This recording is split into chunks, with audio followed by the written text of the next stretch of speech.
when we've been talking to various boards, executive teams, executive organizations, one of the things that we've noticed is people are using their ideas from the past and their learnings from the past to try to go into the future. A lot of things have happened during the last 1 year, particularly the coronavirus, the crisis, the COVID crisis that we have, which has fundamentally changed the game. And this is the reason why budgeting and planning as we're going into next year is not going to work the way we had done it a year ago. And the past does not equal the future. So we need a new lens. So in this new lens, what we said, we'll get two of our experts, Professor Stein and Dr. Wada, to come in and talk about the human aspect, the leadership aspect of this whole process, and overlap it with the organizational and business models aspect, which Paul and I are going to be talking about, as we have delved very deeply into this particular methodology, and we look at that. And these are the speakers that we have today, a very, very illustrious array of amazing international speakers, 3 PhDs, and Paul and I, and we'll be looking forward to that. Now, as we look forward, let me just build some context into the future. I always start my presentations with trust, the whole value of trust, the concept of trust, trust in people, in systems and organizations and so on. And with a very close association with trust is ethics and empathy and values. And today when we talk about organizations and talk about leadership and really purpose-driven leadership, trust, ethics, values are going to be right at the center. Now, what's happening is that industries are getting decimated and disrupted at this point in time. And this disruption is across the world. Now, in this process, some industries have been resisting, but the COVID crisis has accelerated those. The pharma, the energy, the education sector are fundamentally shifting. Let me take you back quickly to about 120 years ago. This is New York City, Easter Day Parade, Fifth Avenue. And what we see there are horse and carts, little horse buggies there. So if you go to a horse, the guy who's driving the buggy there, and ask him, what would you like to do in terms of improving your business? And this guy is going to be saying faster horses, bigger wheels, place for me to have more water for my horses. Fast forward, before you move forward, there are only 2 cars in this entire parade. But fast forward 13 years, not a single horse, not a single cart to be seen anywhere.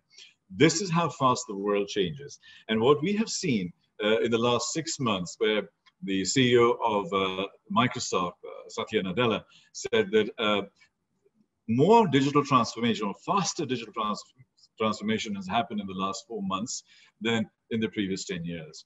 And there are various other statistics like that. More acceptance of e-commerce in the last 3 months than the previous 10 years. 20x growth in telepresence and Zoom and various other industries like that. So when something comes and hits you, it hits you very hard.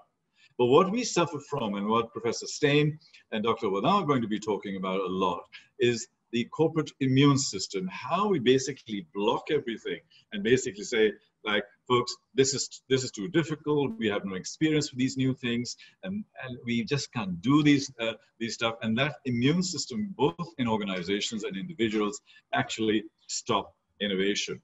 And in spite of that, we continue to try and bring in a lot of new innovation consultants and experts and specialists. But you know, when they come in, 75% of all digital transformations are failing at this moment in time. But we still keep doing it. We're like lemmings going over the edge. Let's look at another data point, products and services. Over 30 to 40% of Fortune 1000 products, and accelerated today now because of the COVID crisis, will be obsolete between 5 to 8 years. And yet, we are spending billions and hundreds of billions of dollars in investing in these products. In the financial services sector, which is one of the focus areas for today, this is happening a lot. Here's an example of 3 months versus 10 years in e-commerce, where it's doubled in the last 3 months compared to the previous 10 years. Now, we are very good at the next 1 or 2 years in terms of what's going to happen, but not very good when we're looking 5, 6, 10 years ahead of us. Now, here's this young man. His name is Adam. He's one of my reverse mentors. He's 10 years old today. Guess what will happen when he's 18 years old? Computing power is 21 times better than what it is today. Drones will be 600 times better. Medical knowledge is doubling every 2.5 months. It'll be 1 trillion times better. Are we planning for this? And do we have the leadership structures and organizations to plan for this? And that's one of the key data points. Here's another one. This is a study done by Oracle, and that 64% of people trust a robot more than they trust their manager. Now, this is an interesting one. 82% believe that robots are more efficient than their colleagues. Now, we need to be looking at this very carefully when we look at future leadership. But with future leadership, we need future degrees, future qualifications, and so on. And the type of people who will be sitting on our executive committees, the engineers and the lawyers and the accountants are fine. But what we need are data scientists, social scientists, anthropologists, and people like that. And these are the kind of future degrees that we need to look at. So while we're looking at this, the final frontier is our human brain. And we'll talk a lot about the human brain today and behavior. And intelligence augmentation is something that is we can be looking at in the future and driving that. While we look at that, we need to be looking at creativity and how creativity is going to affect our future. This is a NASA study done about 30 years ago, a very scientifically done, extensive study. And what they measured was creativity versus age. So here's a little cute little kid, 3-4 years of age. You think her creativity is high, medium, and low? Very high, 95%. The whole world, whenever I presented in hundreds of places in the world, it's always the same answer. Guess what? You send them to school.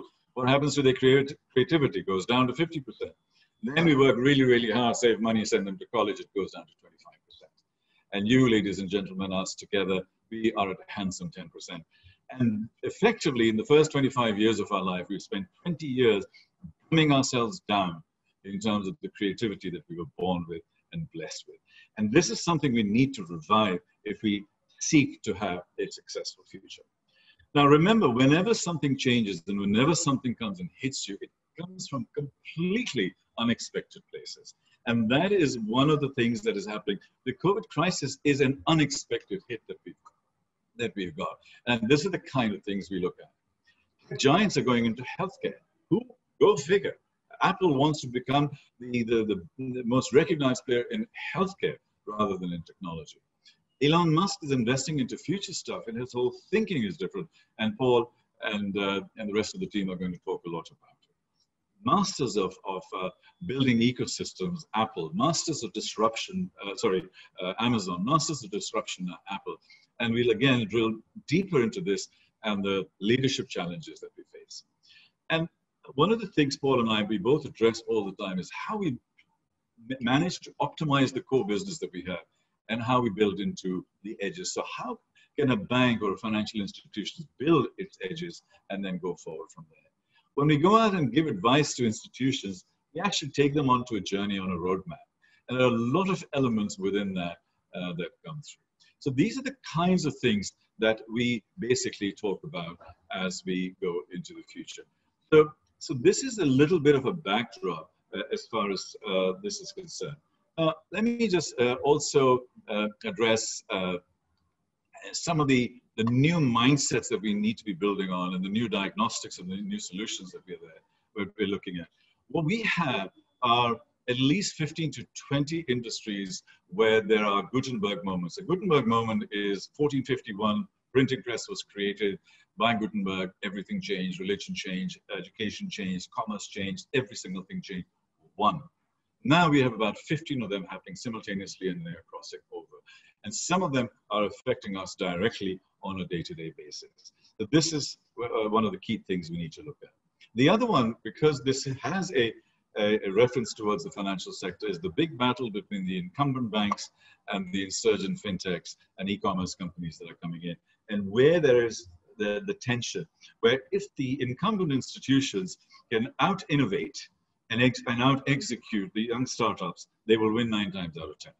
Because the startups have to build scale faster than they get attacked through the innovation and execution coming from the large institutions. So this is one of the challenges we will look at as we go forward into today's discussion. Another couple of little data points before I hand over to my colleague Paul, and that is what is happening and the reason fintechs are growing is that every single thing which was so complex in the past can be now provided as a service. So the products that are now available are extremely easy to be able to access. So every company, every corporation, every organization can by definition become a fintech. So you can get into this, and this will start crossing over as we go forward.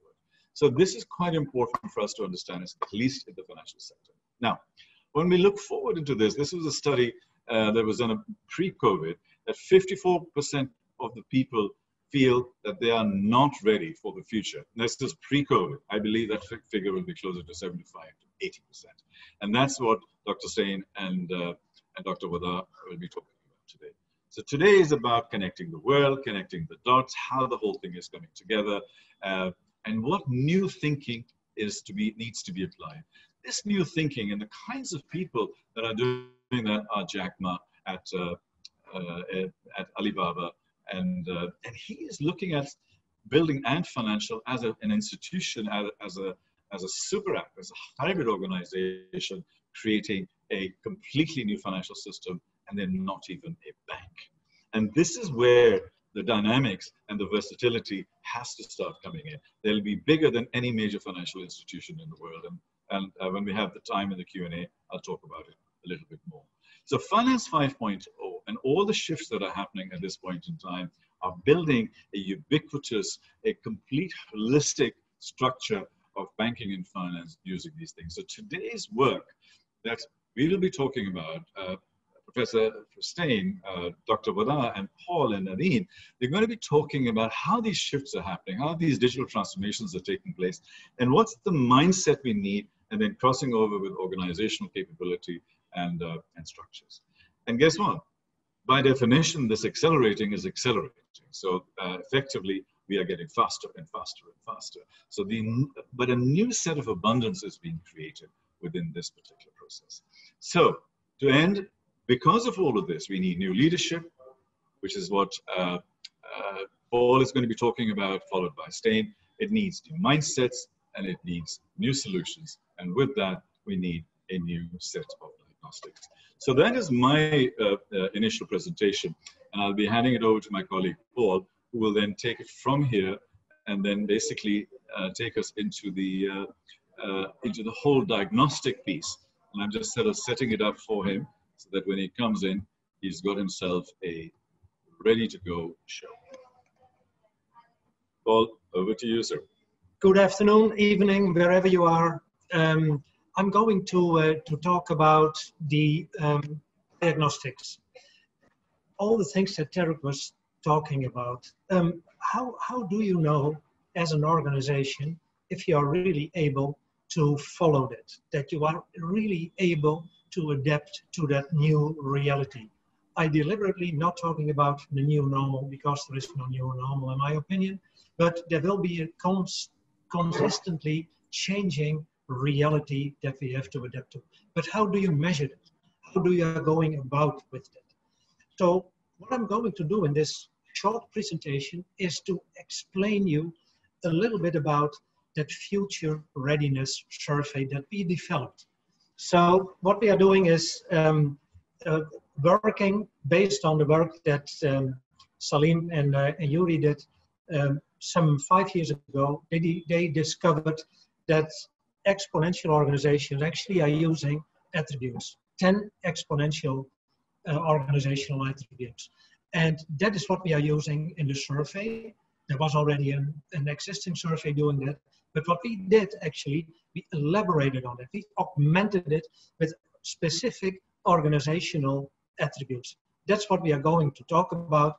And once you know that, once you have that profile of your company, that fingerprint, if you will, then you are able to customize together with companies around like us to develop workshops, to develop solutions that help you to be able to become that 10x company. So most of the companies are in need of that insight, that X-ray, if you will. And if you want to proceed, to continue into that new reality, then you have to change. Change is not optional anymore. That is a big need. And a lot of companies have no idea how to do that. We see a lot of digital transformations happening at the moment, but what basically happens there is that it is digitizing what you are doing today. And it is less focusing on what is needed for the future, the near future and the longer term future. And the problem that we are facing is that the reality around us, the world around us, is changing faster and faster. And what Tarek just said, the acceleration is accelerating. It goes faster on an exponential curve, if you will. And that exponential diagnostics, that X-ray that we developed, gives you an insight in what are your own capabilities to jump on that bandwagon, if you will. A lot of the companies are in a linear scarcity mindset. And this is where we are moving towards in the abundant world. The world is creating an abundance of information, resources, solutions, and you as a company can tap into that. But because we are thinking in a different way, in a linear way, we are not able to do it. And that survey, the tool that we developed, gives you insights in that. We will share this presentation, of course, with you. You can see it in a replay. And this is a difference that we see between scarcity mindset and an abundant mindset. And the COVID crisis actually beat somehow the corporate immune responses. So a lot of companies do have that immune system. And what Tarek just shared with you, is this is what's happening. To give you an example, I started myself back in 2002 in the Netherlands with the development of telemedicine. And it really dragged and dragged and dragged. And still it is not ubiquitous available. And during the COVID crisis, we saw that it really exploded because people couldn't go to the doctor anymore because of the lockdown. But they had to have some interactions with the physicians. So they used online tools. So that got all exploded. And in companies also, what happened? The departments of no changed in departments. We go for it, do it. But in some places, what we see today is that in a lot of places, the immune system responsive increased. And that is where, because of this, the cost savings kicked in. And the CFO is now the master of the money, and more than before. No money is going to investments that helps you to get out of the crisis quickly. So, what I just said, the survey based on the exponential organizational attributes are those attributes, what we call the ideas and the skill attributes. The ideas attributes are those attributes that exponential organizations are using to organize, to manage that abundant world outside. Whereas the skill attributes, and we will come back to that in the next slide, is focusing on that outside world, the external world, to tap into that abundant world. And what we developed in addition to that is attributes that are specifically applied to the organization, how the organization is organized actually. And we call it the brave and the proud attributes. The brave attributes are focusing outside, that is how a company is being perceived with the people who are seeing that company, who are working with that company, who are using tools, solutions of that company. Whereas the proud attributes of those companies are more internally organized. You are proud to go to your work every day and to work with that company to make our world a better place to live. Here are the skill and the ideas, attributes as explained an exponential organizations book that Salim wrote. And I give you just a couple of examples. You see, we are tapping in the skill attributes into the abundant world, and in the ideas we are managing. What we did also in the new survey is that we put the MTP, the massive transformative purpose, we put it actually on top of the whole survey. And to give you an example here, transforming humanity to make a difference is our personal, our company's MTP. Or what we usually share with you is Google's massive transformative purpose, which is organized world's information. Then exponential organizations are using staff on demand, so that you don't need to have people on your payroll. You can hire them if you need them. And when they are done, they are going. Community and crowd is another one. TEDx, ways are examples of that. The other attribute is an important one, are the algorithms. The algorithms, how are you using the data to give you information that you can use to improve what you are doing? Leverage assets. You don't need to have and to own everything. Use what is available. And as I said, in the abundant world, there's a lot of things available that you can use. Important is to engage with your user or the user of your users. In the B2B world, you have to try to tap into the users of your business, your company you are doing business with. And then on the other side, the ideas, that is how are we interfacing that abundant, that outside world into your own organization. That interface is important to, for instance, to feed your dashboard. And your dashboards is your daily navigation system to how are you navigating in that external world, and how are you adapting internally to that external world. A lot of these companies are exponential companies, are using experimentation. Try things as soon as possible with your potential end user. And if you see that it's not working, that you can change immediately, and not working inside your own company until your product is ready or your solution is ready and bring it to the market, but nobody wants it. You can already avoid that and by doing the experimentations as soon as possible. Then autonomy. A lot of incumbents, let's say old-fashioned companies built in the last century are based on hierarchical systems, whereas the new flexible adaptive companies are based on autonomy. They have a lot of autonomous teams.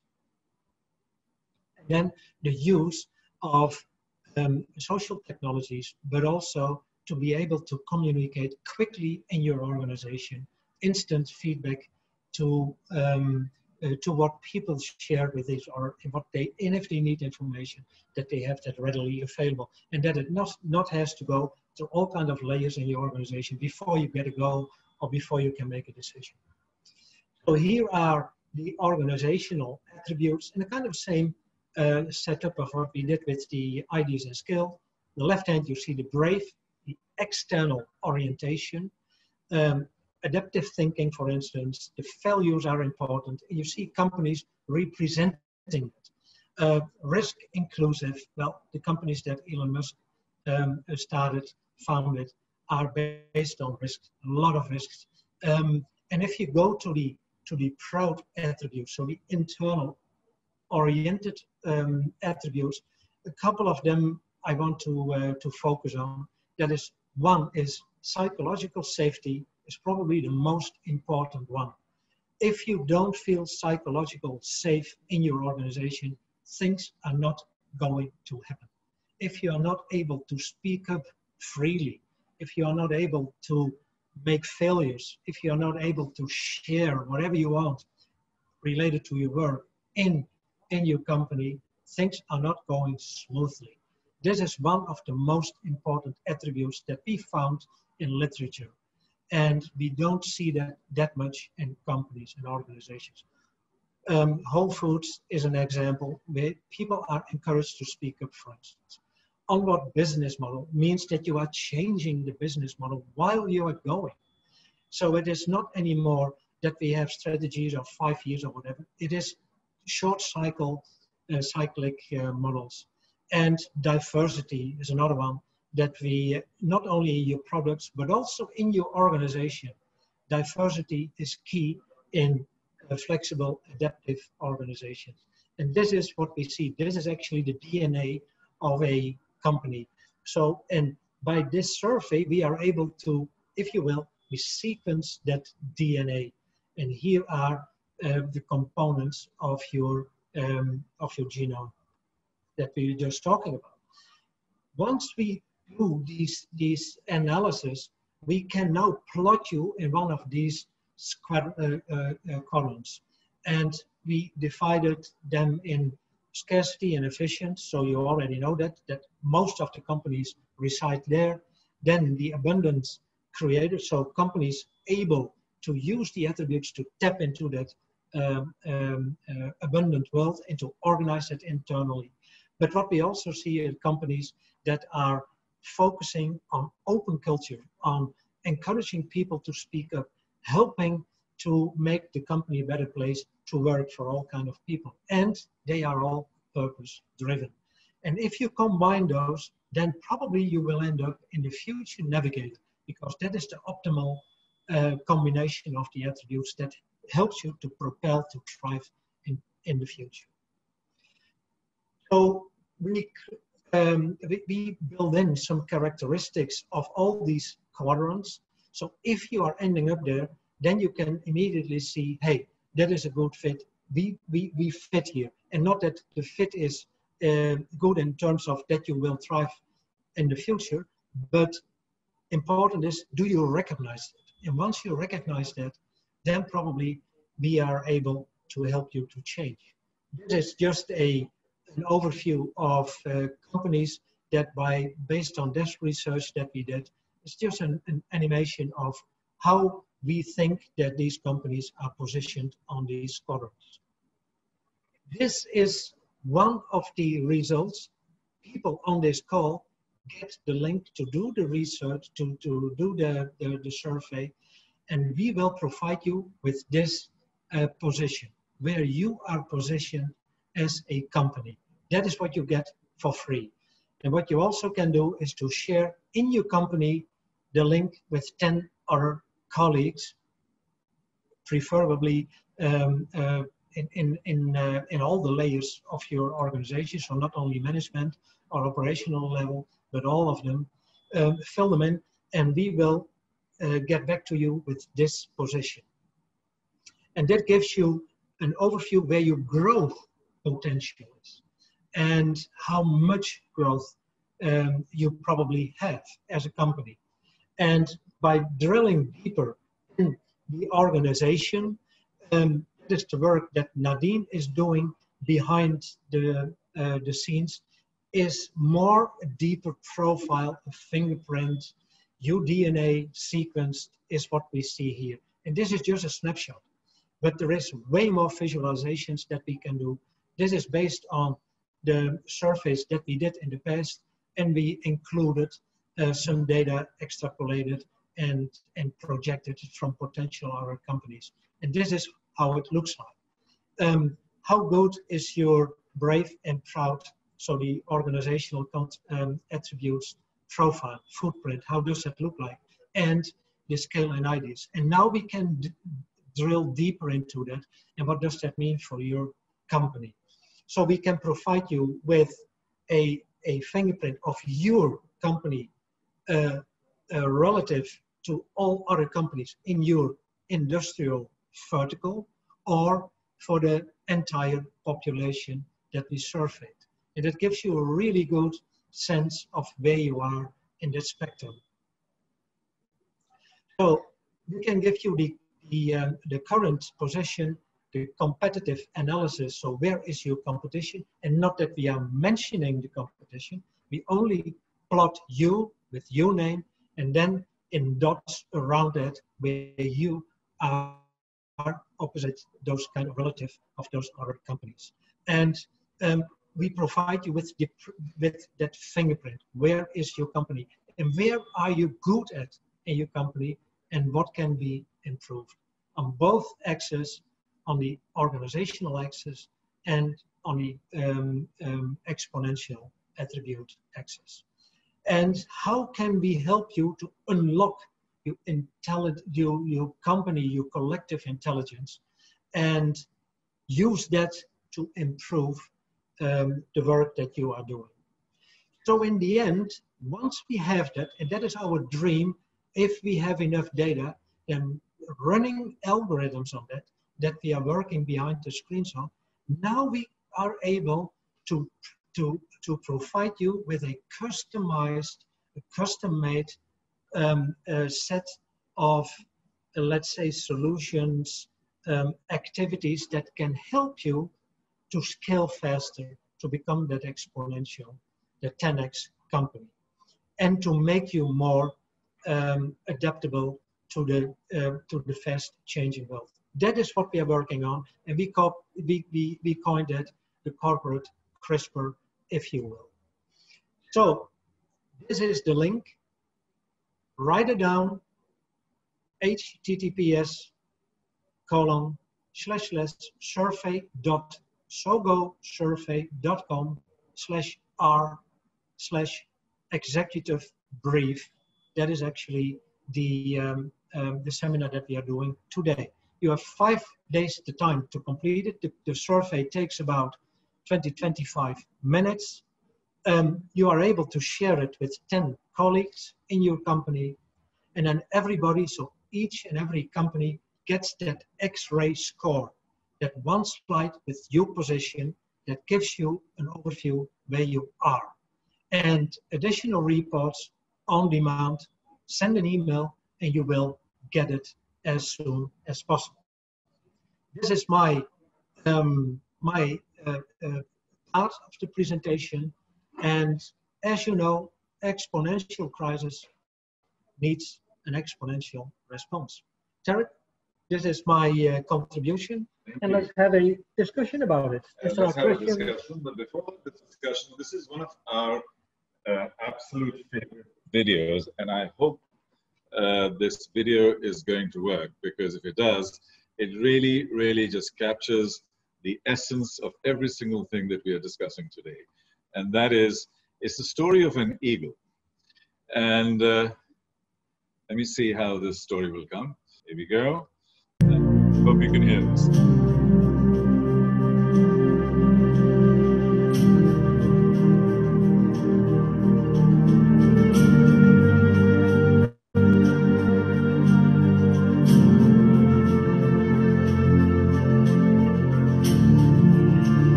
So, ladies and gentlemen, get ready to fly like an eagle.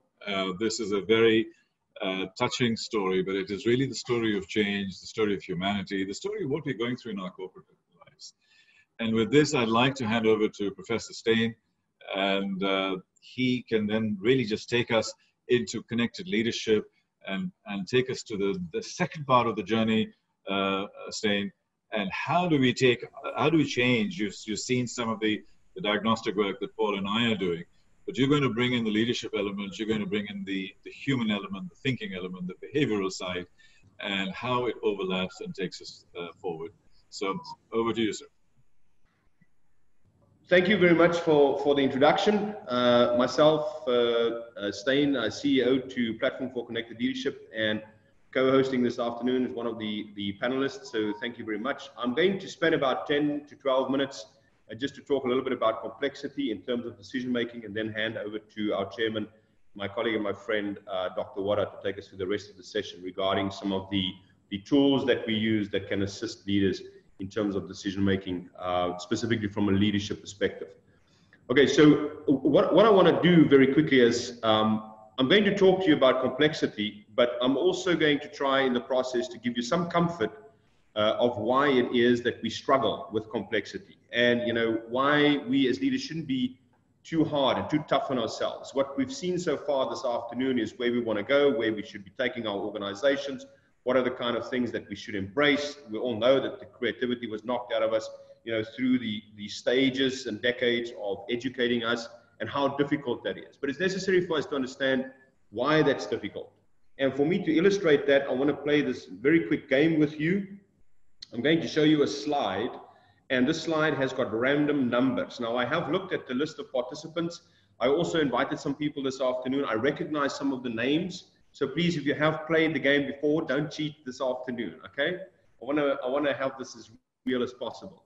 So I'm going to show you a slide. On the slide, there's random numbers all over the screen. And then I want you to find the 1, and then from the 1, see whether you can sequentially find the 2, the 3, the 4, and so forth. And then stop at the highest number that you get to. Please type this for me in the chat box, okay? So everybody keep your eyes focused on the screen. I'm going to time you, and I'm going to give you exactly 10 seconds to play the game. All right, ready? Here we go. All right, so if you can, maybe just click for me. How many, what is the highest number that you got to? Just put that in the chat box for me.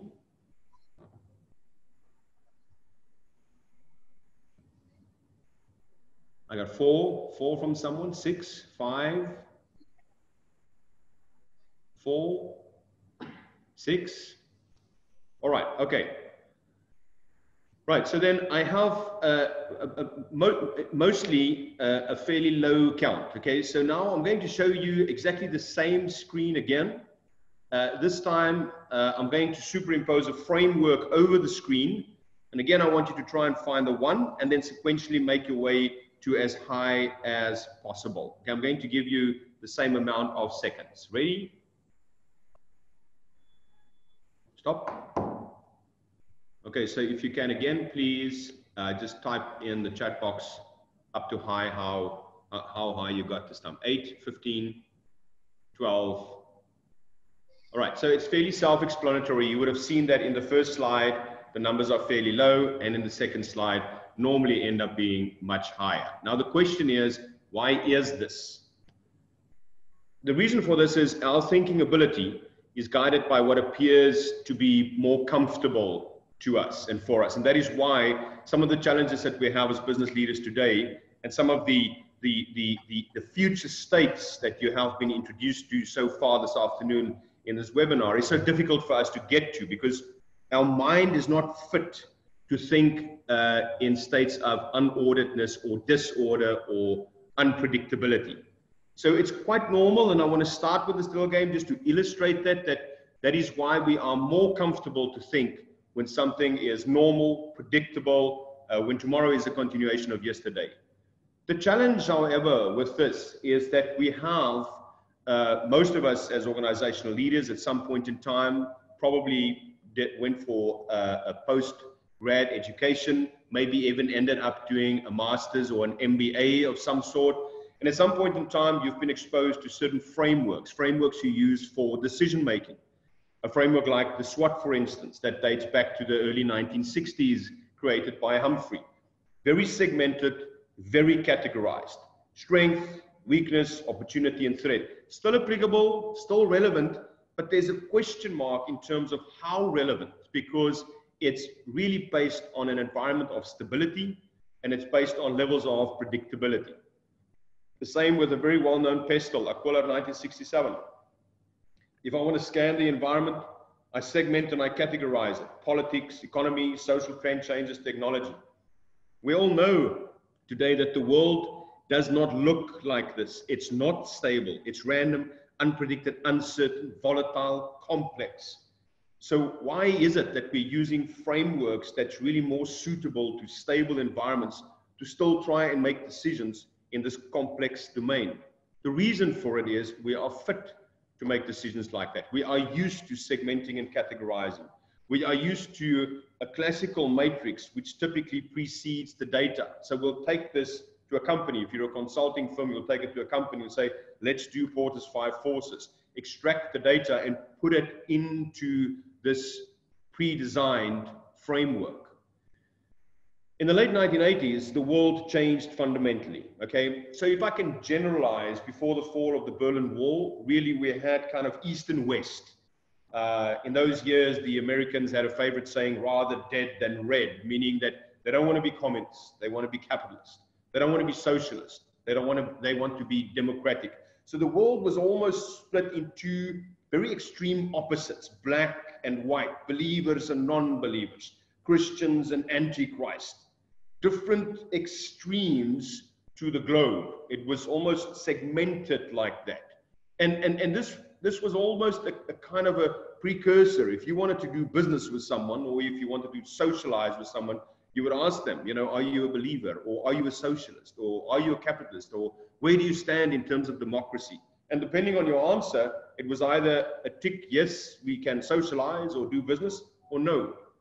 And then the Berlin Wall came down and we entered a state of ordered into unordered. We were introduced to the information era in the 1990s with the introduction of the internet. And all of a sudden the world was flat again. No borders. Multinational organizations flourished during this time, as it was now easier and possible for them to do business globally, easily scaling their businesses, both from a cost perspective and also from an increase in customer base perspective. So this globalization and fourth industrial revolution that we're dealing with today, unfortunately also brought a lot of increased complexity. Complexity that's highlighted today because of COVID, but COVID's not the reason for this complexity.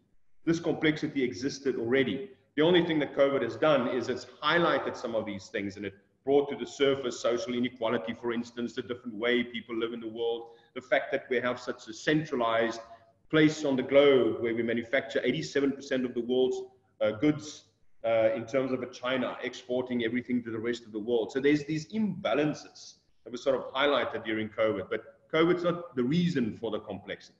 It just highlighted the unpredictability and the challenges that goes with that.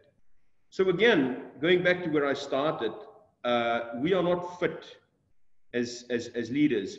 Well, let me not say it like that. We are challenged. It's difficult for us. It's not that comfortable for us to think in a complex domain as what it is, in a simple and stable domain. Take the oil crisis of the 1970s, for instance.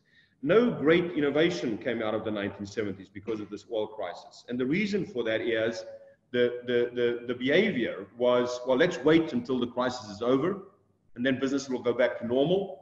And then we can continue with our frameworks that is really more suited to stability, normality, predictability, as opposed to one that can deal with unpredictability and uncertainty. So what do we do today? And how can we help you?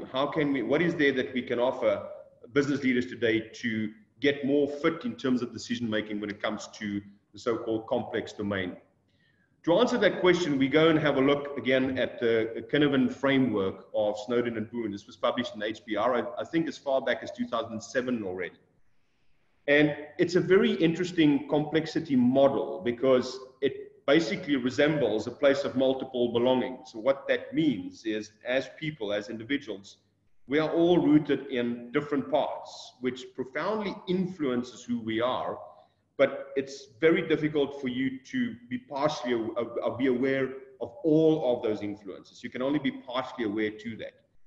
So this model is a sense-making model. Let me start there. It's not a categorization model. In other words, it's not a SWOT, it's not a PESTEL, it's not a Porter's 5 forces. It's not a classical 2x2 matrix whereby the data precedes the framework. It's a sense-making model. And sense-making, up to a large extent, the data precedes the framework, but the patterns of interaction that creates the framework. So the framework almost emerges from the data by ways of a social process. So let me try and make this simple, okay? If you look at the Kinnaman framework, there's primarily 3 systems here. I have an ordered system, a complex system, and a chaotic system. So let's split the ordered system into 2, being simple and complicated. And I'm going to explain what those are.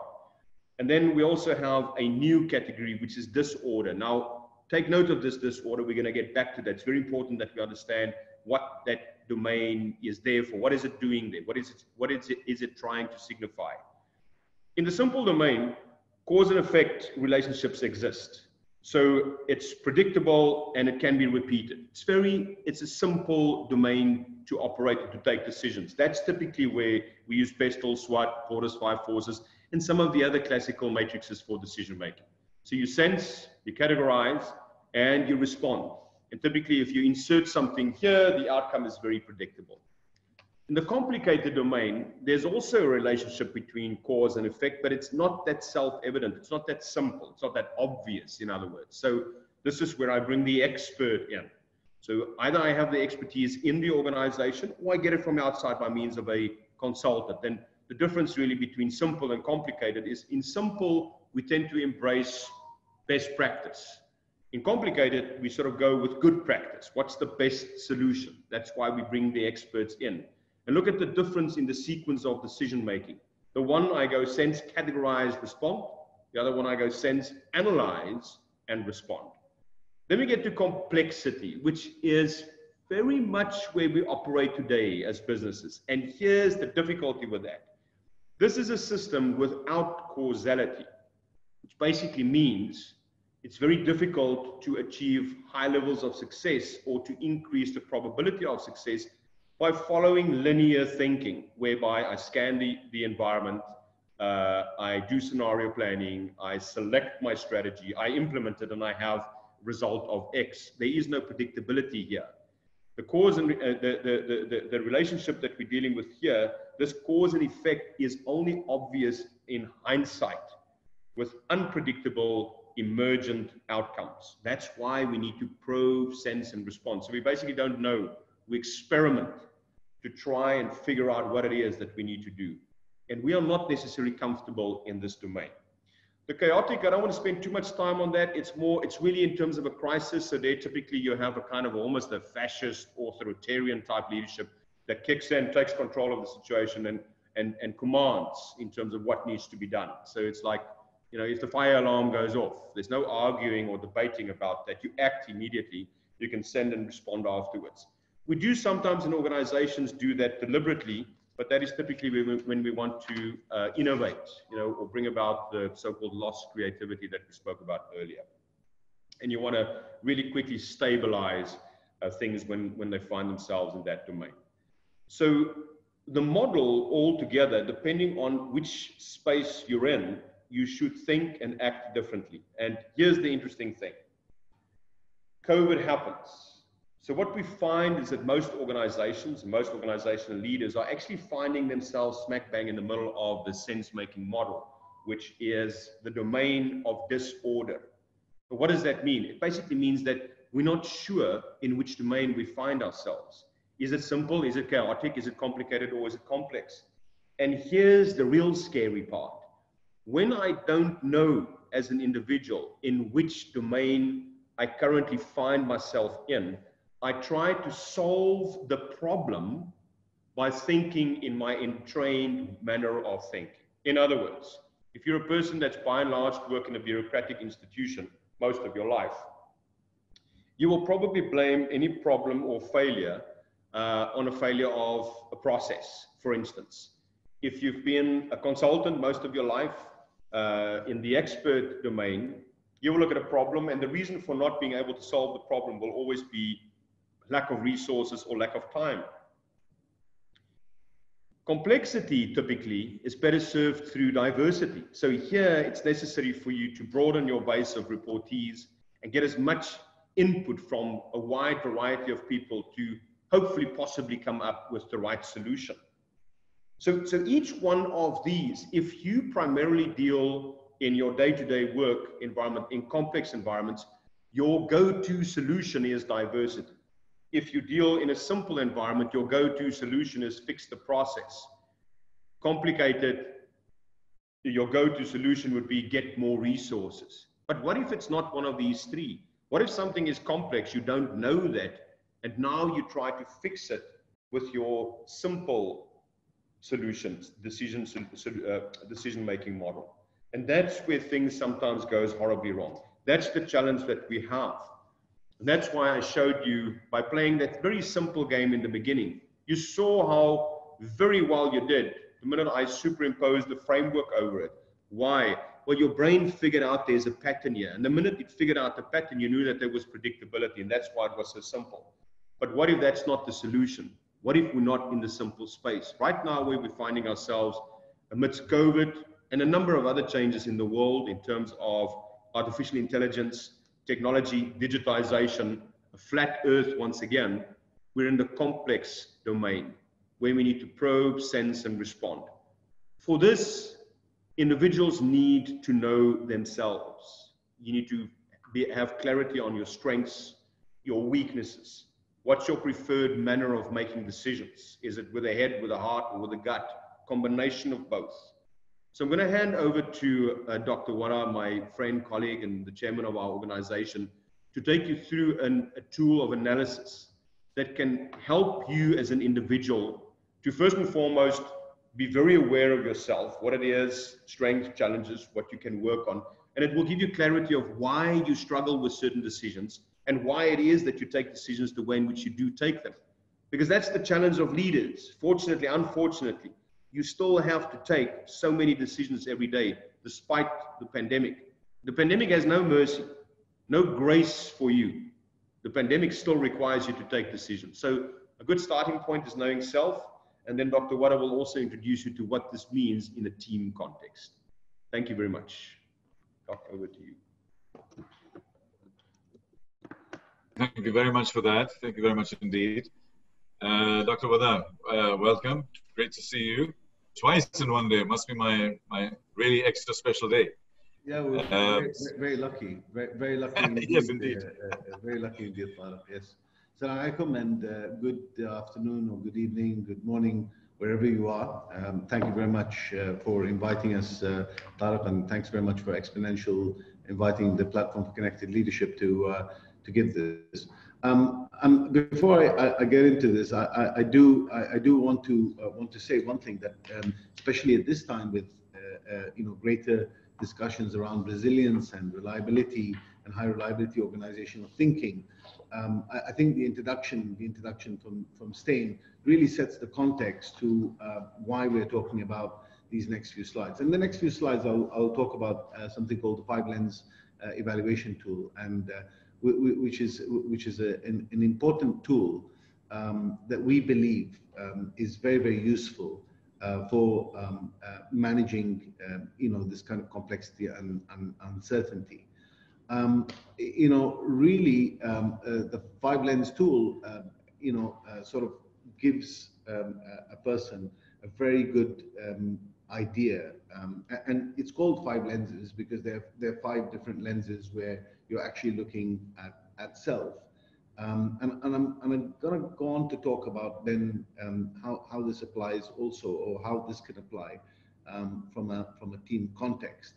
But Stein spoke about the question of complexity, spoke about situational leadership, and talking about and earlier on we heard really the discussions from Tariq and Paul regarding how the world is changing and how business needs to approach this change in a bit of a different way. As Albert Einstein said, that madness to do the same thing and expect any different kind of result. So, but also Stein spoke to us about the importance of the way that we are trained to think in a certain way, because we want to have some certainty of outcome. So one of the ways of getting certainty of outcome is to actually follow this kind of structured approach towards dealing with issues. But earlier on also, Tariq, you spoke about basically the level of innovation and the level of creativity and how that actually reduces with time. And unlike other things like energy levels and vitality and whatever, with the human being as they sort of progress in life, it's quite scary to think that going through all this process of thinking or being taught in schools and then going to universities and that actually reduces your creativity overall. So it's very, very important, therefore, to understand ourselves. Stephen Covey said that first take time to understand before you are understood. And to understand yourself is extremely important. The 5 lenses, and we'll talk a bit more about the 5th lens, which is the Enneagram model, because that's where there is an impact on teams, or we can use it to leverage on teams. The personal mastery really indicates emotional health. The 2nd lens looks at emotional resilience. And this is really important, and I'll explain all these lenses in a minute. The social drives of a person also indicates the specific behavior to reduce this sort of primal fears. And it's quite important, and very much for those of you who are aware of Maslow's hierarchy of needs, very much you'll see that there is some link there to the hierarchy of needs. Lens 4 really talks about the energy centers. We all undertake, sort of decision making. We undertake our decision making either from head, heart, or from our gut. And so Lens 4 talks about where our energy centers are, and indicates to a person where their energy center is and their decision making. And the 5th lens is the actual Enneagram model itself, and there are 9 ways of the Enneagram. We don't have the time to go to every single Enneagram model style. Obviously, after this webinar, people are interested, definitely reach out and we can really go through this with you. But this is just an introduction. So lens 1 really looks at personal mastery, and as you can see, there are different aspects to this, and there are 6 areas actually when it comes to personal mastery. And this relates actually to the ability, it measures the ability for us to cope with life in a certain mature way, and to make sort of conscious choices, as opposed to being more reactive, because when we're subjected to something, we react, and sometimes we emotionally react to something. So to overcome real challenges and difficulties that we have in life.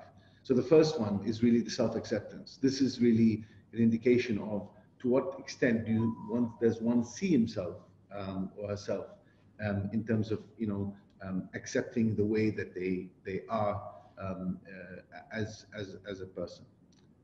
B looks at the directed passion. So you can be very, very passionate.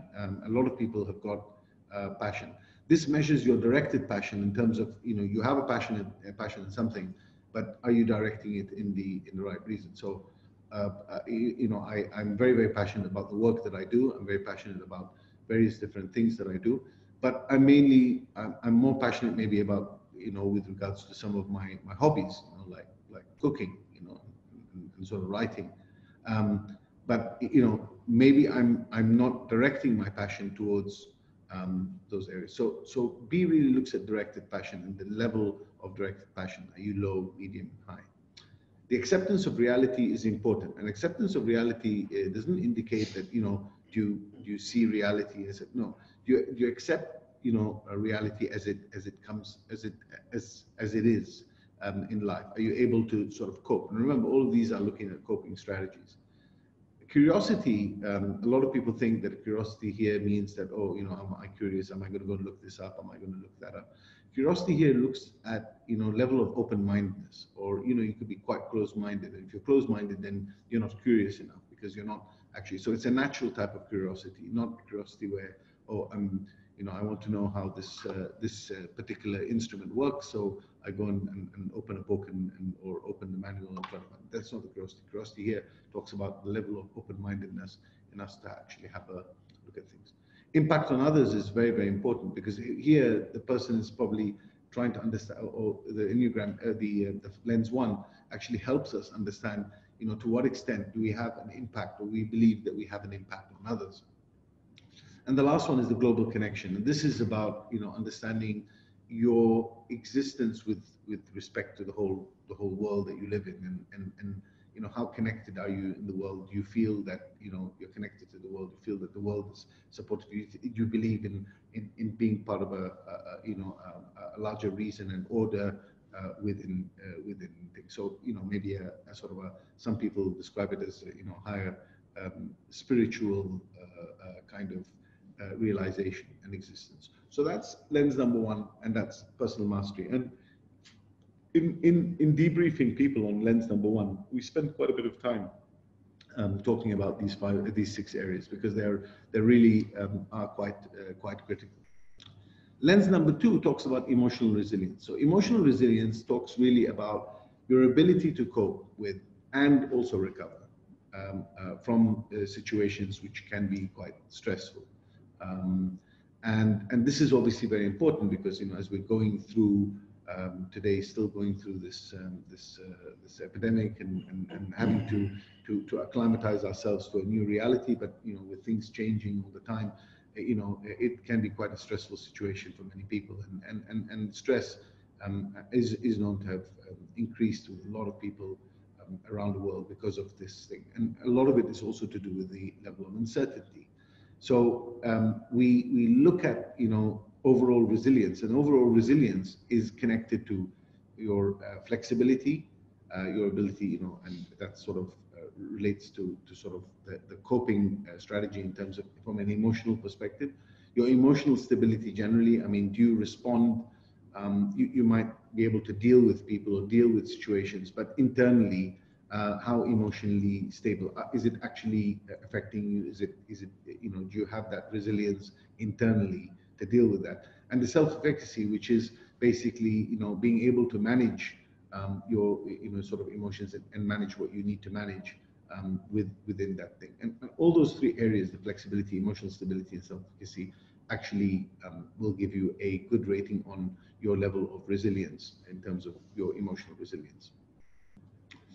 Then we look at lens number 3, which is the social drivers. These are the social drivers, as we said, what need and fear drives you. So if you have a drive to survive, which is, you know, the lowest of, you know, sort of food, shelter, you know, is, you know, in the hierarchy of needs is really the need to be safe and secure. And this really gives you a measure of to what extent are you looking really at your personal, you know, your health, your survival, your food, your basic needs. Then at a slightly higher level, we move to sort of a drive to affiliate. So we as social creatures want to affiliate. We need to belong to a group. We need to belong. We need to be recognized within a certain group or within a social system. So here, what drives us to affiliate? And we measure here in lens number 3 that drive for the affiliation. Then above that, we move to a sort of a drive to achieve, the need for recognition. So we want to achieve, we want to work, we want to do something which can create a, you know, create an impact. You know, we need to be recognized for that. Is that something that we look at from a social driver? Then the drive to transcend, which is sort of where we go about, you know, sort of the self-realization, where we need to make a difference. So we want to make change, we want to do an impact, and we recognize that. And then we have a drive towards, you know, creating a change, reforming or changing something or improving something. And so these social drivers are measured with lens 3. Then lens 4 is really when we talk about the head, heart, and gut. When we think or when we make a decision making, in our energy center, and look, we all have to use all three energy centers. There's nobody who doesn't use any of the energy centers. The question is here, we're talking about the preference of approach.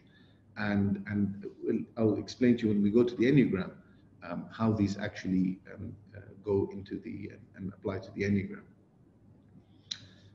So it's the preference of approach. So the decision making is influenced by your either, you make decisions using more your head or using your heart, which is emotional, or instinctual using sort of your gut. And this is very important because, how we approach as individuals and then later on as teams in terms of problem solving and managing what's happening around us. So this is the Enneagram, the 9 behavioral styles or ways of being, starting with quality. This is people who look at the details of things, are people who like to see detail, look at the quality of what they do and how they manage things. Service are people who feel the need that it's very, very important, and they make a lot of their decisions and they work around trying to serve people. They feel it's very important to be of service and of need and in a way. Delivery are people who are very focused on delivering on a particular project or an aspect, or they want to, they're very goal-driven people. Creativity are sort of sometimes called the emotionally intelligent people. These are the people who really sense. So when you're sitting in a room, these are the people who will sense sort of the emotions of other people in the room. They're usually quite sensitive people. They're very creative kind of people, and they think, in a way. So with service, delivery, and creativity, these belong to the family of emotion. With service, delivery, and creativity. Then we move on to the head and the intellectual side of things. These are people. Style number 5 is an insight. These are people who are sometimes seen as a bit academic or a bit very intellectual. They make decisions on looking at the data, looking at information, trying to study it, trying to make sense of things in a very sort of in a head way, in a very structured thinking way. Vigilance is people who are risk averse. These are people who are usually want to make decisions in a group. They want to understand all the risks, all the challenges, and then make a sort of a decision collectively towards they feel more comfortable that way. People with vision, these are the people who can see a vision. They are the ones who want to set a plan. They want to go ahead and they want to do something, and they can see something ahead of them. Those who've got then drive, these are people who are more driven towards going and trying to go out there and trying to get what needs to be done, and very, very much an instinctual kind of way of trying to go. They can feel it, and they just feel it in their gut that they want to go through and they want to manage things. Harmony is sometimes those who like to have a kind of a peace. They like to have a very balanced approach. They like to have harmony between teams, between people, within themselves, within their relationships. Usually, sometimes called the peacemakers. And I've already spoken about quality. So the drive, harmony, and quality are more the instinctual. 2, 3, and 4, service, delivery, and creativity are more the emotional. And 5, 6, and 7, the insight, vigilance, and vision is more the intellectual. So these are the 9 styles. Now, I just want to take a few more minutes and talk about, so what is the impact on teams? So if you look at the Enneagram styles over here, and so I've spoken about the personal mastery, the energy centers, the Enneagram, the social drives, and the emotional resilience. If you look at this, you can actually, so if you had a team of 6 to 8 people, you could actually take those styles and look at those lenses and actually take the average of the scores. So this is just obviously illustrative, but it can show you in each team where you have, the highest. So in personal mastery F, which is the global connection, you'll find that the team is a high average on global connection. If you look at the energy centers, you can see, that the team is, more kind of looking in using the energy center intellectual as opposed to instinctual and emotional. And as you'd imagine, because of what I explained in the fifth lens, which is the Enneagram, obviously you would expect, as you can see, that the styles of the styles which are higher scoring would come and be reflected in that average, because the energy centers is linked to the Enneagram. But as you can see, so on the center diagram where we say Enneagram, you'd see two bars. One is colored and one is gray.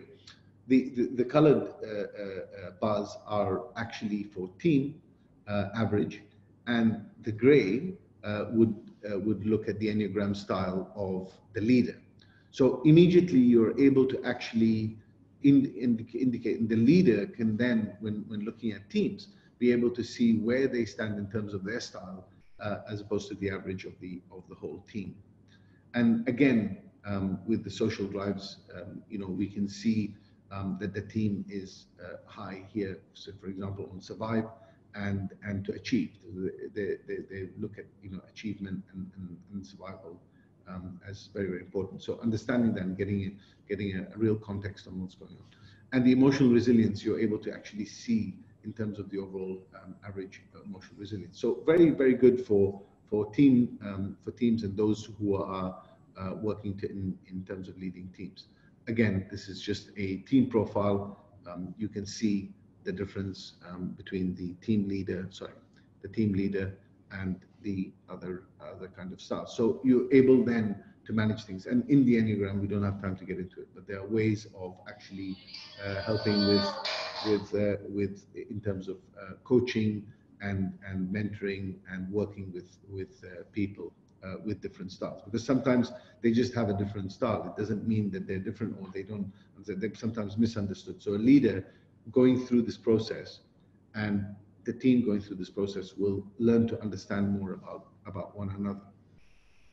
Lastly, in terms of if you go to the Tuckman model, who talks about teams and forming, norming, storming and joining, etc., it's very important that you can use this. You can use this in order to develop kind of teams and really understanding the team members, and understanding what would drive them, what would not drive them, what would sort of impede them from going towards certain things, and really understanding their five lenses would be very, very useful in then assigning the key tasks. And then when you build the sort of common purpose as a team leader, you're able to establish with them clearly the ground rules, understand their personal interests and expectations, and also be able to really use this, because if you've got someone that is high on vigilance, for example, you can get them to sort of look at all the risks and the challenges of a potential project as you go through. You've got the people who are more sort of insights, you can get them to sort of manage the data and stuff like that. So you're not giving, all this massive amount of data to someone who's more, on the creativity side, because they won't probably use the data. So understanding this and using your team and being able to leverage on their strengths, I think this is very, very important. So I hope that has given somewhat of an indication, but we map this because, as Steen said, the platform connected leadership really looks at managing at 5 levels: managing self, managing team, managing organization, managing society, and managing globe. And so you can like what shows you in this diagram. So for leading self, reflection is very important. Styles 4 and 5 on the Enneagram, plus high level of acceptance. So for leading a team, relationship building is very much required. Styles 2 and 9 on the Enneagram plus drive to an affiliate would transit. It doesn't mean that these are the only right and wrong, because this is a different type of model. A lot of the sort of psychological kind of models are driven based on self, and they don't change much with time. With the Enneagram and with the 5 lens, your styles might change, and because they're very much related to the context that you're in and how you're going through things at the time. Again, for leading organizations, disruption is required, and styles 7, 8, and 4 on the Enneagram, and curiosity would be important. For leading society, obviously caring, styles 2 and 9 on the Enneagram, and driving to transcend is important because you're creating that change. And for leading world, also sharing is very much required. Styles 4 and 5, and on the Enneagram, plus obviously a very high level of self-acceptance. So that's all really we had time for, and I hope that gives you a good introduction to this model. And yeah, if you need any further information, you'll know how to get to us. Thank you very much. Thank you, Dr. Wada. Thank you very much for that in-depth session on 5 lenses.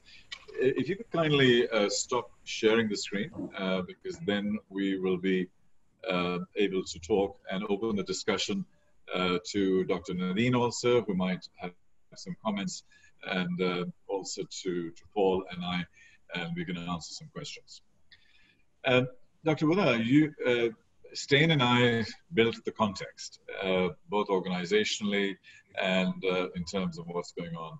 You and Paul went and did a deeper dive into 2 different types of diagnostic structures. We are looking at the fingerprint of the organization, and you're looking at the DNA of the behavior and the team and the leadership structure. How, in your opinion, do we marry those 2 elements and the crossover point in that Venn diagram? What is it that we need to do as companies, as boards, as executive teams, and so on, to be able to address this and build a great budget for 2021, get some good quality planning going in there?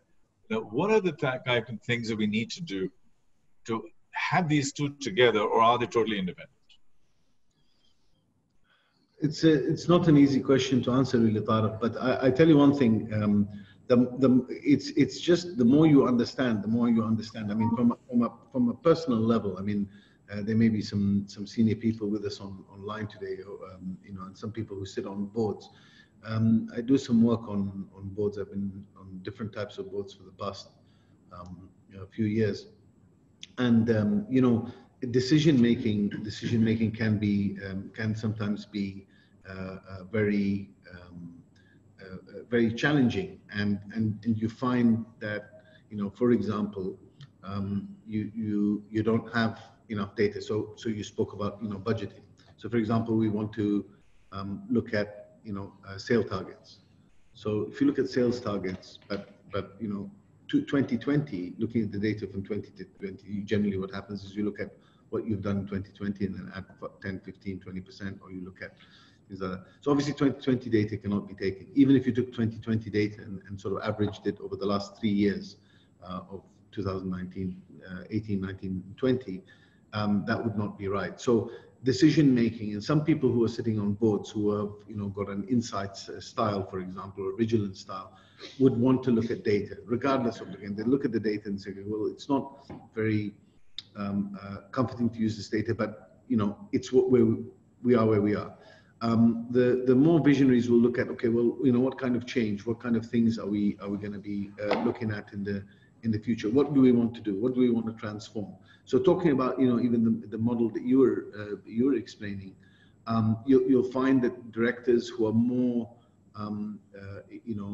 who are looking at sort of more like vision and drive will be more easily and readily ready to adopt the kind of ideas of, okay, let's transform and change. Maybe also the type 4, which is the creativity. They might look at, well, this is a quite creative idea, we'll go with that. So, but I think that if you don't have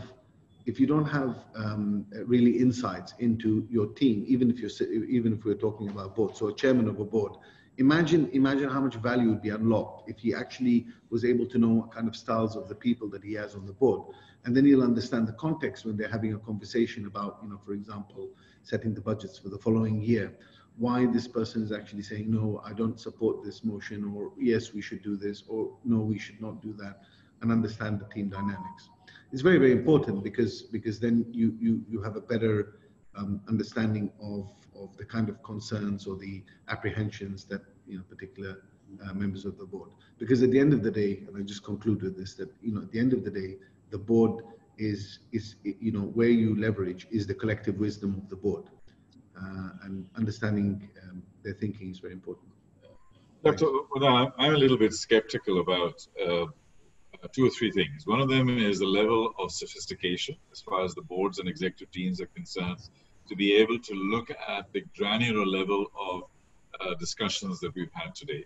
So I'm wondering how many are ready for that. The second is that we're in a moment of crisis, generally speaking, at this moment in time. So like Professor Stein said, they'll revert to their comfort zone. So they're running away in that direction. And they're looking at large consultants and big technology companies to provide them with a nice fat insurance policy that this is what we've done, let's put this thing together.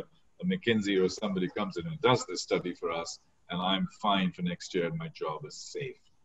Do you really think that can work, or do we now need to tell people out there, tell the boards, tell the executive committees that right now is not the time to be defensive and stay stuck. Right now is the time to think, reflect, introspect, and then be proactive in terms of moving forward. I'm just wondering whether the environment is ready, and what do we need to do as influencers and thought leaders to be able to get them to think like this? Because what you spoke about, the 5 lenses, is absolutely critical. But are we in this crisis mode? Are we actually looking at that? No, I think it's very important. As I said, the 5 lens measures people's views and their emotional decision making, because we make decisions based on emotions at the end of the day. We have to now at every level. We do, and the level of, we talk about level of integration. We didn't get into that, but lens 1 and the level of integration with how we see. So in the Enneagram, your preference styles, the top 2 preference styles, are affected heavily with lens number 1, and the level of scores that you're getting in lens 1 gives you that level of integration. So if you have a low level of integration in lens 1, you'll find that actually the styles in the Enneagram styles sort of become more predominant. I'll say one thing, and then I want to get Stein to sort of answer that if he has any inputs. But Tariq, I'm a simple man. I'm a safety guy at the end of the day at heart. When you're driving, I don't know if you've ever driven on a road and it was like sort of heavily raining.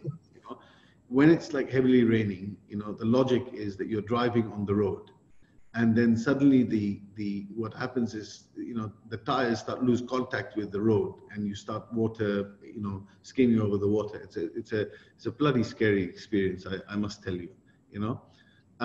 So the logical thing happens is that you're driving the car, and then the car starts skidding off the road, and you start moving towards a certain direction.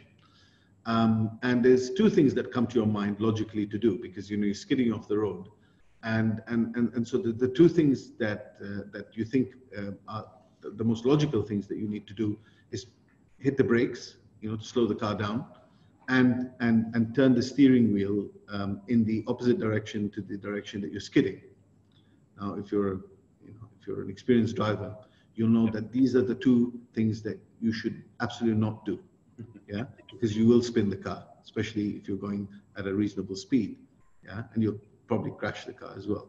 What you need to do is slow down slowly, right, and not hit the brakes. And you need to actually steer the car towards the skid, right? So in the same way, I'm just using that analogy. In the same way, organizations and organizations' leadership need to understand that when they're in that crisis mode, they need to not hit the brakes, because a lot of things get disrupted, a lot of inefficiencies are created. You could actually destroy a lot of value, really, really destroy a lot of value. Remember that, especially in a global pandemic crisis, in a crisis which is happening in a region or in the world at the same time, you are not alone, right? So everybody's, sort of suffering this. The answer is very simply, how do you improve collaboration? And to improve collaboration, connectedness comes to mind. I don't know, Steen, you have something? Yeah, just very quickly, Tarek, if I may just add to the answer. What we are finding is, at times, this example, the metaphor of the car is actually a very clever one, very appropriate and befitting to what I want to say. Leaders are making a mistake to think that disruption is a long-term trend change. It isn't. It's disruption. So whether COVID lasts for 6 months, 12 months, or 2 years, it's a short-term disruption. And what you should be doing during disruption is you should have a tactical response, not a strategic response. So to use the example of the car again, you need to stay in the same direction, not all of a sudden swerve and take a different direction with your strategy. You make strategic decisions based on long-term trend changes. So during this time of crisis, yes, have a look at how consumer behavior is changing. More people going online, for instance, people are working from home, et cetera, et cetera. And you can do a couple of short-term tactical, put in place short-term tactical strategies to maintain the momentum of the business. But you only start to make long-term strategic changes when these are starting to foster themselves as trends. So to make that distinction between a disruption and a trend. And in the final instance, what we have noticed already in terms of the research that we've done, the solution is actually simple, but for some reason, leaders, some leaders are hesitant to go that route because leaders still think that primarily they should be focusing on bottom line performance and maintaining financial sustainability in the organization. Yes, that's true, but the difference is how you do that. Some leaders go straight for the organization first, cut jobs, salary increases, terminate positions, make it as low cost intensive as possible so that I can keep the organization alive. Other organizations are actually focusing on staff, taking care of their health, their wealth, their livelihood, making sure that they still have a place to come to work to. So the one is focusing on structure, the other one's focusing on people. And the focusing on people, our research are showing to us that those are the organizations that have a higher probability of increased sustainability beyond COVID. Loyalty to staff in turn loyal to them. Loyalty to customer, keeping the customer promise. So if you have always put the customer first, maintain that momentum. Show to the customer that they're really first. Don't start passing increased costs of logistics or whatever during the time of a pandemic, which is the disruption. Don't pass that on to the customer. Remain true to your promise to customers. At all costs, don't lose market share. At least try to maintain market share. And then the third thing is to maintain the integrity of your entire supply chain. Don't now start, squeezing your supplier for price because you're having a tough time because of COVID. No, now's the time that you need to remain connected and build the supply chain so that you can get through the disruption and then, maintain higher levels of sustainability. I just wanted to add that very quickly. Thank you. Thank you for that. I'll challenge you on that a little bit because I think at a time of disruption is actually the time of the greatest amount of creativity. This is when it actually happens. So I would agree with you when it comes to core business, which perhaps is 80% of your time and your focus. But 20% of the time surely must be on the edges and surely must be on the future rather than just trying to manage the supply chain and the costs and the day-to-day running of stuff. Because that obviously is important. We need to do that. But unless we look into the future, there's not going to be a future. We'll only be managing the disruption and therefore we'll always be in crisis and never get out of it.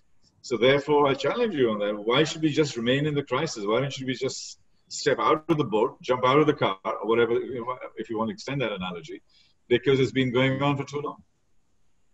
No, I think in a way we are almost saying the same thing. When I say maintain market share, retain staff loyalty in a reciprocal manner, and maintain the integrity of your supply chain, it is exactly with a view of the future.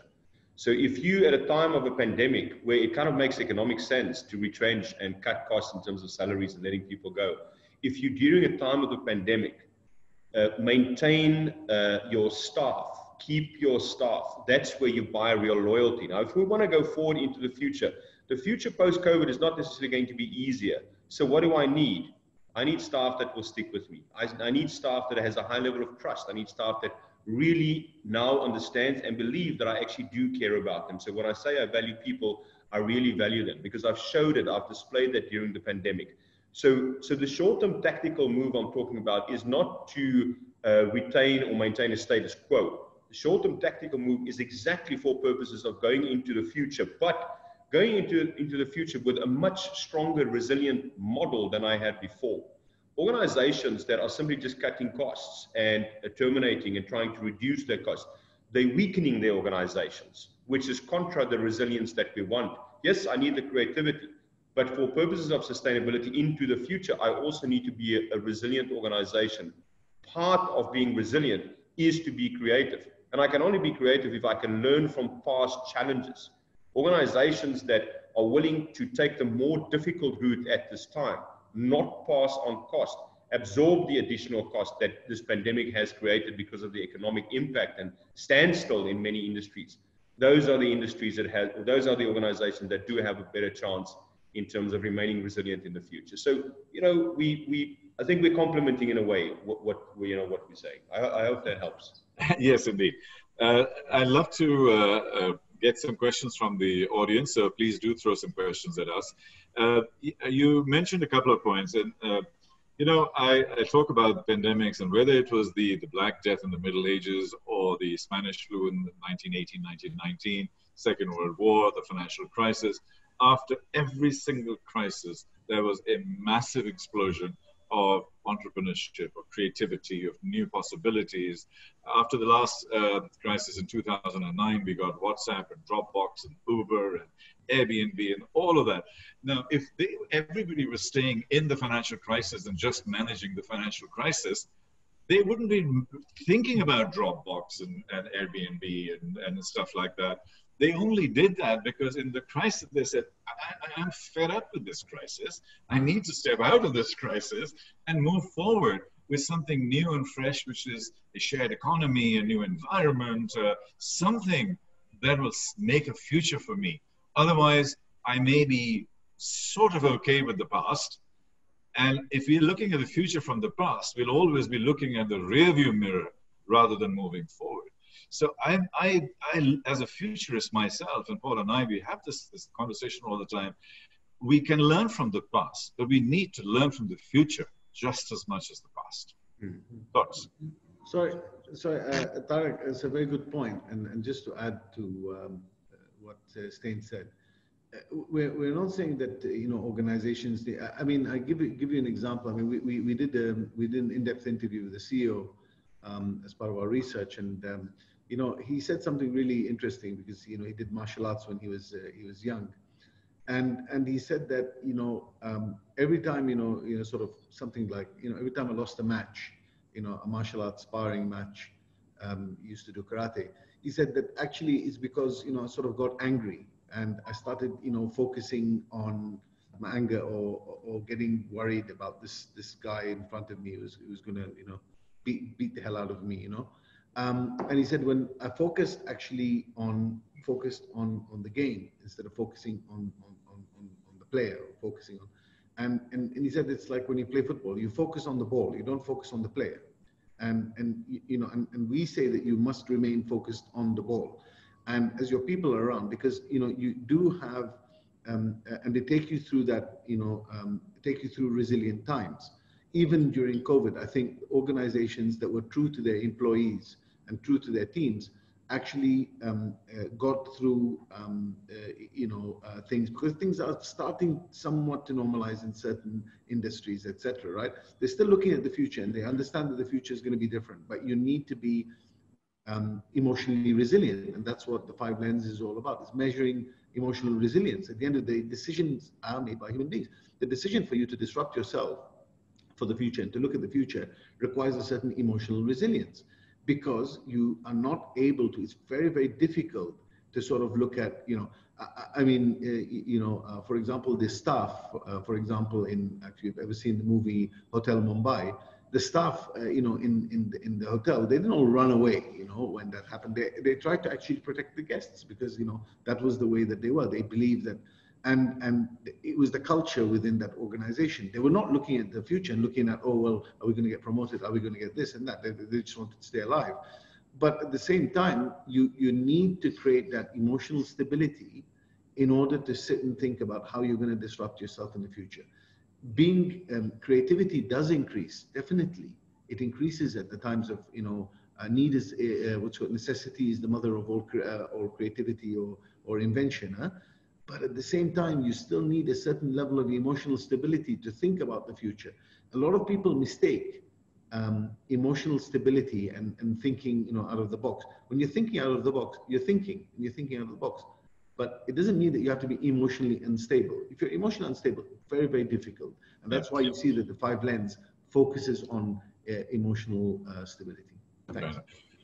Earth to Dr. Nadine, is she there? Hello? Oh, Hi. there she is. Hi. Sorry, we didn't forget you. We got involved in this thing, and we thought we'd bring you in also to, ask for some of your thoughts in terms of what you've heard as an AI expert, as a data scientist, as a technologist. I'd love to hear your thoughts, but before you go there, a little comment, because I think the previous discussion was really relevant. One of the greatest ice hockey players in the world, his name is Wayne Gretzky. And Wayne Gretzky wasn't the biggest or the fastest or the strongest, but he was the greatest. And the reason then they asked him for his secret, and he said, I do not focus on the puck, where it is today. I focus on where it's going, and that's where I end up. And that's where I score all the goals. So if we stay focused on the ball, you'll only find the ball, and you'll not be able to navigate through. Just as an example of Wayne Gretzky, and Elon Musk does exactly the same thing. He focuses on where things are going rather than where they are, and that's how he produces it. So you, as a scientist, an AI expert, what are your thoughts? Are we just completely going woohoo here? So there are many things that actually resonated with me, especially the presentation of Dr. Adah and Dr. Stein. There are many things that actually clicked in my mind, even as a scientist who focuses on technology. There are actually a couple of points which I would like to make here. There was many times where data was mentioned. And as a data scientist, as somebody who specializes in data and AI, in my job every day, I help organizations, get started on their data journey. I help them, get better insights from their data. And the fact is, the reason why, or the importance why data today is becoming the currency of the future is because, being able to have insights and business intelligence is no longer the job of just IT people or tech people. It is something for every single user of an organization, whether you are a business user, whether you are a tech guru, whether you are a data scientist trying to experiment. And, a lot of the new companies who are thriving today in the midst of a crisis are companies who have had these kind of cultures already existing in their organization, things that allow for collaboration, for transparency, for accountability, for autonomy. Paul, you and I have talked previously about these, attributes of future-ready organizations, and these, are embodied in a lot of the ways a certain organization approaches its approach to technology, to platforms, to data in general. So you can be a massive manufacturing group, and I'm talking about a use case that I've actually worked on in my job. A massive manufacturing group with factories across 13 different countries in the region. Their digital readiness was less than 30%. And, when the COVID crisis hit, they were, hit massively because they were not able to optimize costs. They were not able to understand how their business was operating. They basically did not have a view end-to-end into what's happening into their business. So, linking it back to what means to have leadership, what means to have future readiness and to be an exponential organization. I think we need to start getting out of the mentality of reinventing the wheel. We are not into that space anymore. There are companies who have been investing in the past decade into putting tools and platforms and technology for us to use. All what we need to do is basically have the experimentation mentality, have the readiness and the the guts to basically change the way we operate on a day-to-day basis, get out of, oh, this is a process, this is how we implement things, into more, let's take a look at what's happening. Let's see what is the data that is sitting in my organization indicating to me. And that's how we can start unlocking the next stage of, insights, of AI, of the whole, future transformation. Because to be able to transform, to be able to change, and to start, unleashing new businesses and on all of your edge, initiatives that you can be looking at, you need to have a very strong, deep foundation of data, as well as of understanding of what is happening in your business. And that's not necessarily only at an executive or leadership level, but that has to be at every single level of the organization, whether it's your sales guy all the way up to your leadership team, because you need to empower your people to have a better view of what is happening, because that's what's going to drive autonomy. That's what's going to drive, accountability. And that's the key, basically, to have your teams work better. That's the key to have your organization as a whole in harmony, and, basically support collaboration and support new ideas in the organization. So thank you, Nadine. I would like to build on that, because an organization whatsoever is a very complex system. And what we are trying to do is, with our narrow capabilities of our thinking, understand complex systems. What we are able to, however, is to collect data, to collect data of all sorts of systems. But we are not good at that at the moment, because our systems that need to support that are not that advanced at the moment. But we are getting there. It's going fast. And that is all the work that we are doing in the exponential technological world, is trying to use that to get answers to these complicated questions. And what we are doing with a simple tool that we are developing is starting to collect data. And by having more of these data, we see patterns, and the patterns help us to understand how we can change certain things in companies. We use that analogy with DNA. DNA is immense, complex, but we are able now to understand how it behaves. But what we also are able to is to change DNA that is not functioning well. And we are getting better in that as well. But it is all based on computational power and the right set of data, and understanding how certain dynamics are working and how it is influenced. What we forgot so far in the whole discussion about how the responses of companies on this COVID crisis is very interesting to understand. Firstly, most of the companies got stuck somehow. And why is that? Why don't they have the natural capability to adapt? There's an interesting question. I haven't heard an answer to it yet.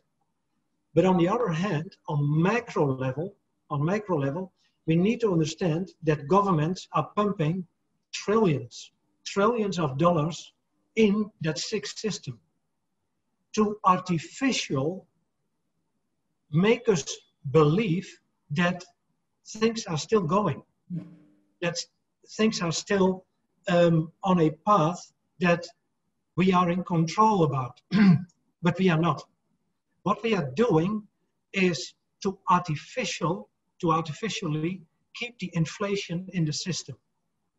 If you just deflate it, what will be left?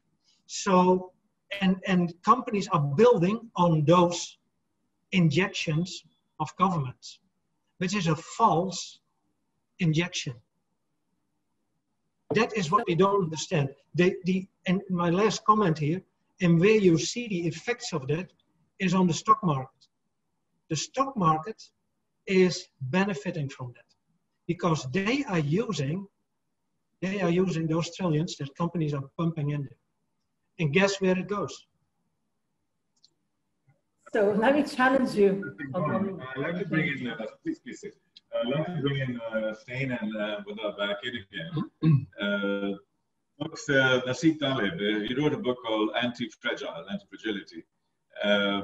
And the thesis basically is that 25–30% of the companies are going to be fragile, and in these type of environments, they will disappear by definition. Like big trees and forests fall, it's time for natural selection. 50% of the companies will probably thrive. They'll probably be, they'll manage to survive. But 20% of the companies will thrive, and those are the anti-fragile companies. And these companies in today's world are companies that have platforms, companies that are ecosystems, companies like, whether it's Ant Financial or Amazon, or even for that matter, the technology companies and so on. They are all anti-fragile. And they are building those kinds of systems to be, anti-fragile. So, folks, what do you think about going into companies and say, let's try and define either the entire company is anti-fragile, or there are elements within your business that are extremely well looked at, and we can build on those in terms of creating platforms, in terms of creating opportunities for what we consider the anti-fragile spaces. Any thoughts, Stain, Buddha, on that? And then we can start wrapping up.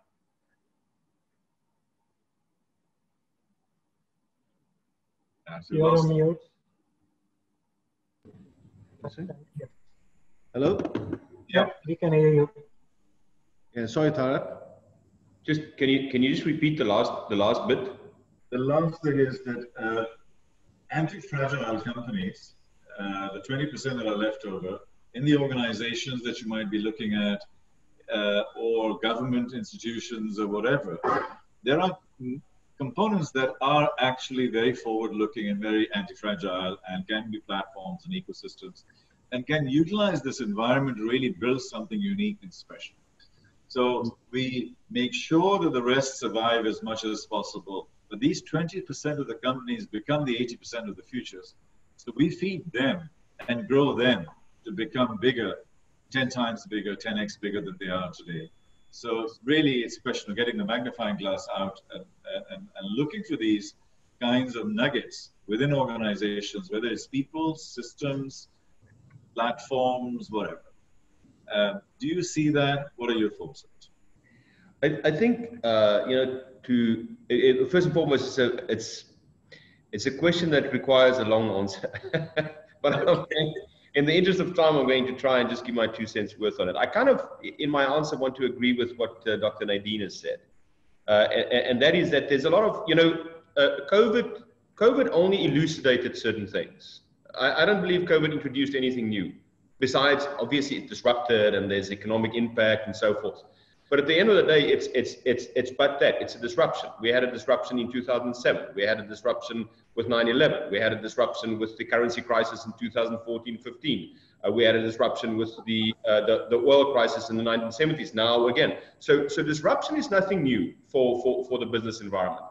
What we are starting to see is we are starting to see companies that are, like Dr. Nadine said, forward thinking. So yes, maybe these nuggets, these high potentials are sitting in organizations, and it would be interesting to see how one can harness that and optimize that kind of talent. People that are more forward thinking, more creative, comfortable to work with ambiguity and uncertainty, and kind of stepping into that space. And they probably might even come from a total different generation than the one that's currently running organizations.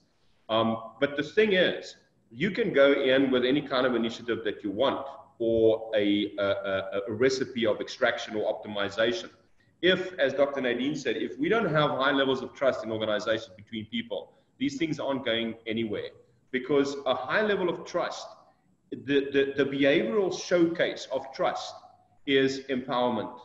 And empowerment is nothing other than different levels of decision making. We've been talking decision making all afternoon in terms of the complexity and how difficult it is for leaders. But why should only the business leaders take decisions? Why should everybody on different levels in the organization not take decisions?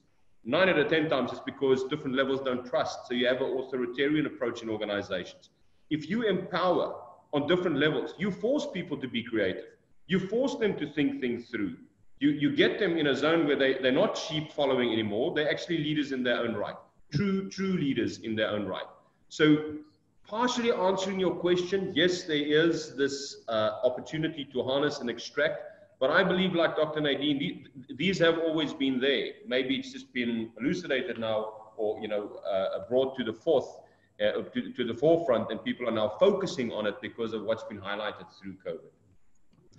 I just want to add. Do you have a final comment? Yeah, please respond. I just want to add one thing, just to echo what Stein has brilliantly just said.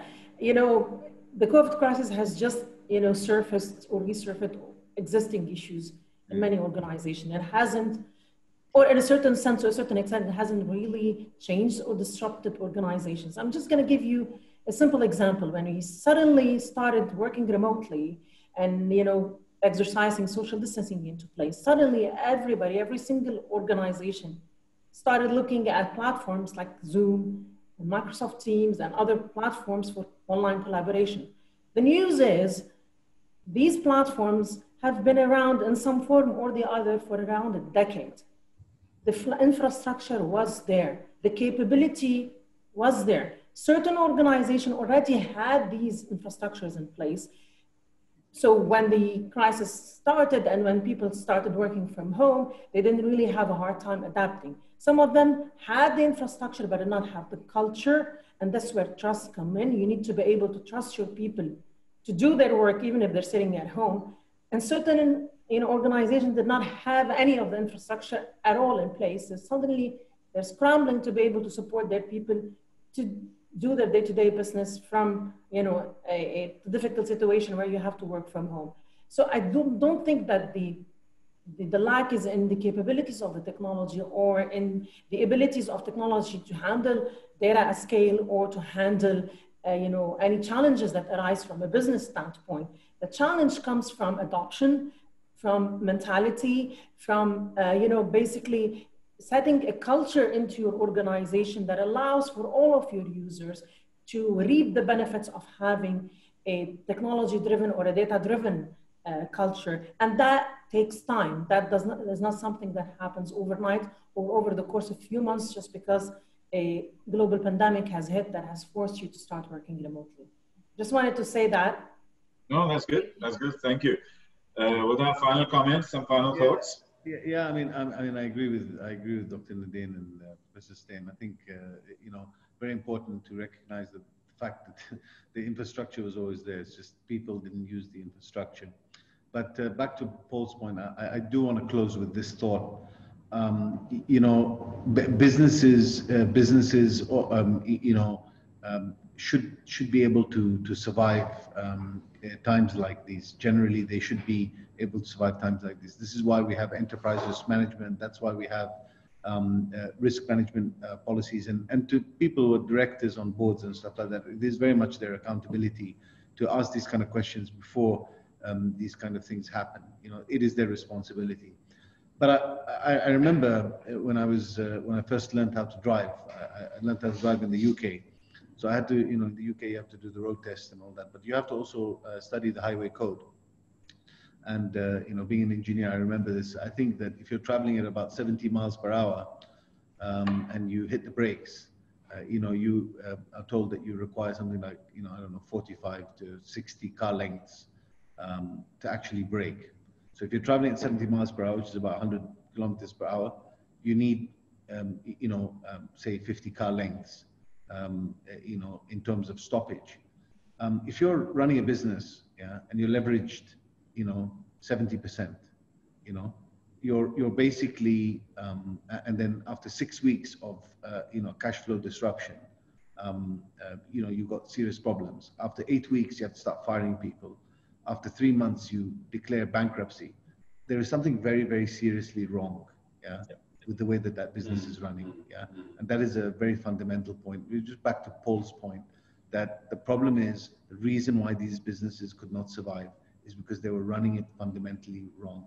There are principles in financial management of organizations. You can't just borrow money and run, a business. You have to run a business on a certain amount of capital, and you need to have good risk management strategies in place and not be reactive. You need to be proactive. You need to be proactive, and you need to sort of be ready for any kind of disruption. Exactly like Stein said, this was not the first time that we have faced a disruption. Okay, it's a different type of disruption. It's been major, you know, in terms of the period. It's been long, and the disruption has been, but it's not the first time. So businesses just become greedy. They don't, you know, they fail to go back to fundamentals. I hope that businesses will go back to fundamentals after COVID, or even during COVID now. Anyway, that was my closing thoughts. I don't know. Wonderful. Thank you. Stein, any final thoughts from you, and then Paul? No, thank you. Thank you very much. This was great. No, nothing further from me. Thank you. Thank you, Stein. Paul. Yeah, it's a confirmation with all the information that we share today that we are really dealing with a lot of complexities. And if we would be able to bring that together and to extract data out of that, I think we would be really a step further. And we have to seriously work on that, because the material that Stein and Dr. Wada shared today is really valuable. And yeah, we should do a deep dive in that also in terms of data. Sure. I started with trust, and end with trust. Paul spoke about psychological safety. I think that's another critical element within that. But my final thoughts is really how we came together to collaborate today. And that is from the human side, which is the Enneagram, and all the leadership work that you folks are talking about, and the organizational and optimization and the technology side that Dr. Nadine, Paul, and I were talking about.